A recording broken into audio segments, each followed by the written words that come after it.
Assalamualaikum warahmatullahi wabarakatuh. Perkenalkan, kami dari kelompok 4 di sini ingin memaparkan hasil diskusi mengenai isu tentang kesejahteraan guru, dosen, dan tenaga pendidik. Tugas ini dibuat sebagai ujian tengah semester mata kuliah manajemen pendidikan. Sebelumnya izin memperkenalkan diri, nama saya Kania Primarini Edi. Nama saya Mailinda Kurniasari. Nama saya Rania Repa Aisyah. Dan selamat menikmati video kami ini. Teacher welfare in Indonesia, reality and hope. The current condition of teacher in Indonesia is a complex issue that requires serious attention. Although teachers play a crucial role in shaping the nation's future generation, their welfare, especially that honorary teacher, is often commensurate with their workload. According to Law Number 14 of 2005, teachers are entitled to a decent income and serial welfare guidance guarantees. However, its implementation has been inadequate, particularly for honorary teachers in remote areas. Tunjangan antara guru ASN ini dan honorer sangat signifikan, di mana guru ASN mendapatkan gaji dan tunjangan yang lebih baik, sementara guru honorer seringkali menerima gaji rendah dan tidak memiliki jaminan sosial. Banyak guru honorer bergantung pada dana iuran orang tua dan juga APBD dengan gaji yang minim. Bahkan seringkali tidak dibayarkan tepat waktu. Sebagian juga tidak terlihat instansi formal dan juga diangkat oleh kepala sekolah. Upaya pemerintah seperti CPNS, P3K, dan juga sertifikasi guru telah dilakukan untuk meningkatkan kesejahteraan guru. Namun, tantangan ketika implementasikannya itu tuh masih ada dan tetap besar. Jadi penting untuk memastikan kesejahteraan guru seimbang dengan pengabdian mereka guna untuk meningkatkan kualitas pendidikan di Indonesia. As true story, Alfie Noviardi's experience. Salah satu contoh nyata tantangan yang dihadapi guru honorer di Indonesia adalah pengalaman Bapak Alwi Noviardi, seorang guru honorer asal Kampung Bantar Muncang, Sukabumi, Jawa Barat, yang dimana beliau sudah mengabdi selama 38 tahun.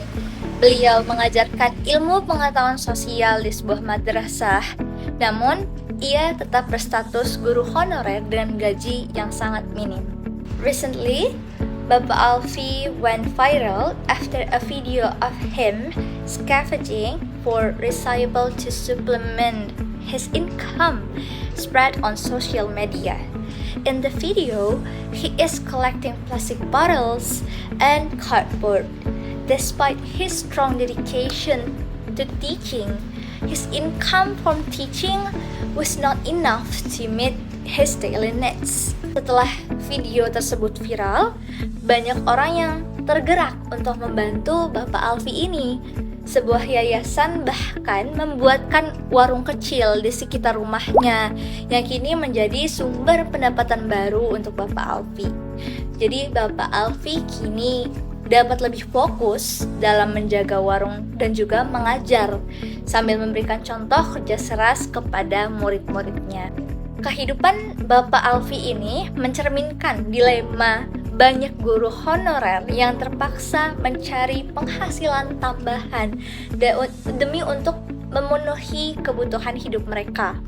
Meskipun berkomitmen mendidik generasi muda, banyak dari mereka yang mengalami nasib serupa seperti Bapak Alfie, yaitu kekurangan pendapatan. Bapak Alfie berpesan untuk rekan-rekannya, jalani saja tugas mengajar dengan baik, terima saja apa adanya, dan kerjakan apapun yang pasti, yang positif. Kisah Bapak Alfie ini mencerminkan suara ributan guru honorer di Indonesia yang berjuang untuk kesejahteraan guru honorer untuk bisa meningkat, sehingga mereka bisa terus menjalankan tugas mulia mereka dengan penuh dedikasi. Data menunjukkan bahwa kesejahteraan guru di Indonesia masih memprihatinkan. Menurut survei Institute of Demographic and Poverty Studies (IDEAS), 74% guru honorer tetap dibayar di bawah UMK 2024 dan 42% guru berpenghasilan di bawah 2 juta per bulan.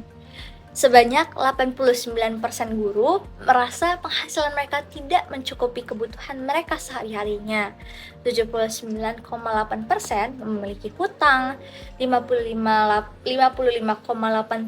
memiliki pekerjaan sampingan dengan penghasilan tambahan kurang dari Rp500.000. Gaji guru honorer seringkali hanya berkisar Rp150.000 hingga Rp700.000 per bulannya. Dan dalam beberapa kasus, mereka seringkali tidak dibayarkan selama berbulan-bulan. Peningkatan kesejahteraan guru sangat diperlukan menjadi prioritas agar mereka bisa menjalankan tugasnya dengan baik dan berkontribusi pada pendidikan generasi penerus bangsa. Baik, saya Kania dan di sini saya akan memaparkan mengenai dampak dari isu yang kami bahas.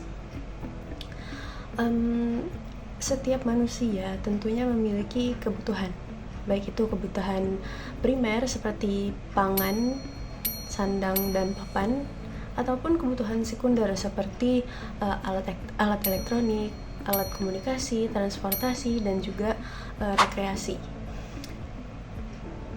Dan hal-hal tersebut tentunya membutuhkan biaya yang tidak sedikit. Nah, sedangkan gaji yang diperoleh guru, terutama guru honorer itu masih bisa dibilang sedikit dan tidak bisa mencukupi kebutuhan sehari-hari, baik untuk guru itu sendiri maupun untuk memenuhi kebutuhan keluarganya.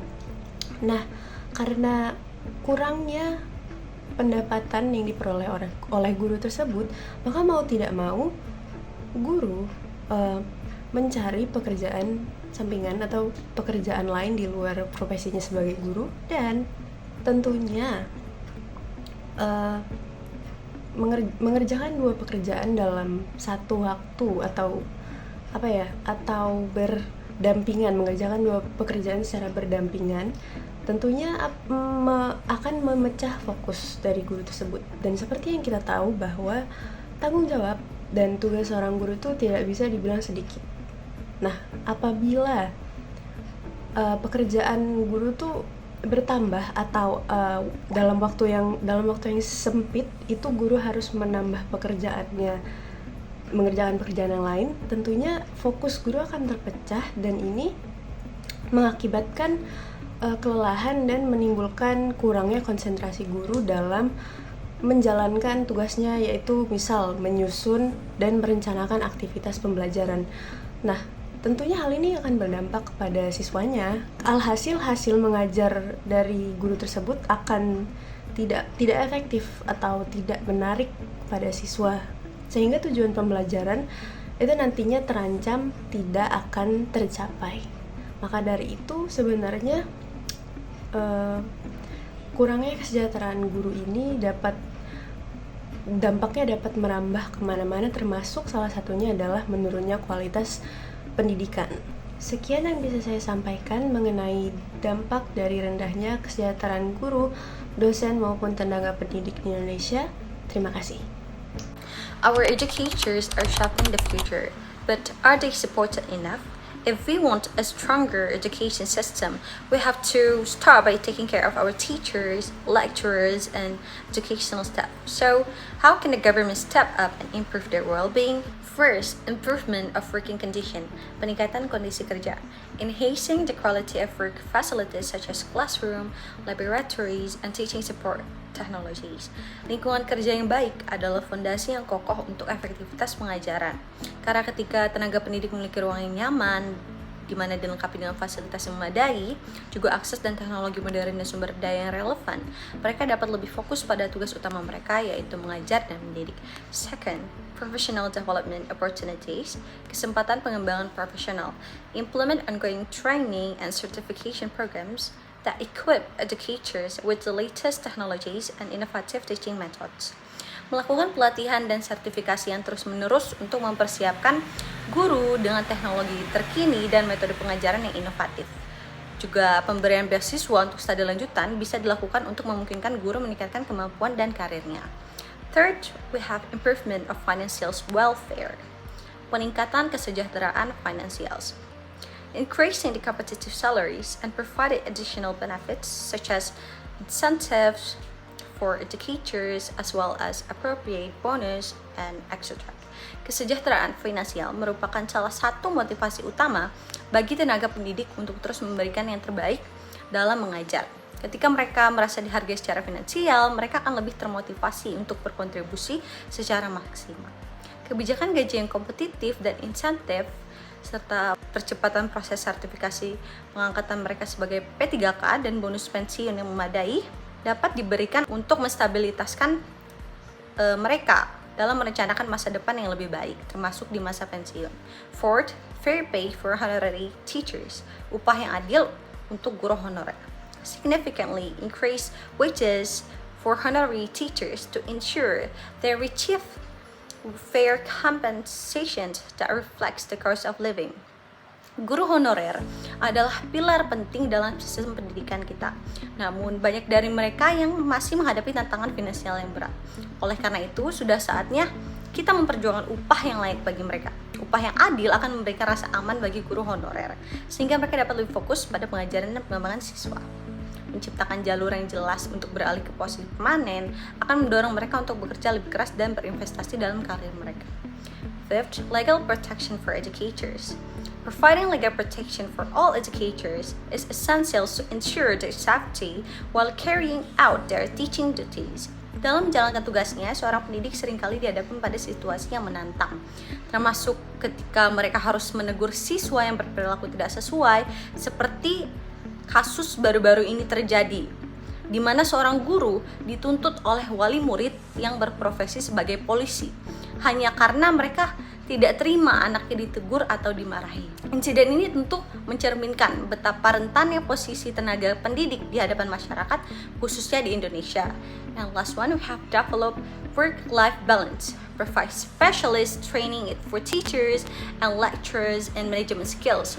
This training should include effective planning, strategies, technique, task prioritization, and methods for managing work-related stress. Hal ini bisa mencakup fleksibilitas dalam jam kerja, penjadwalan yang mempertimbangkan tanggung jawab pribadi, serta menyediakan cuti yang memadai untuk keperluan pribadi atau kesehatan. Sekian video pemaparan dari kami akhiri. Wassalamualaikum warahmatullahi wabarakatuh.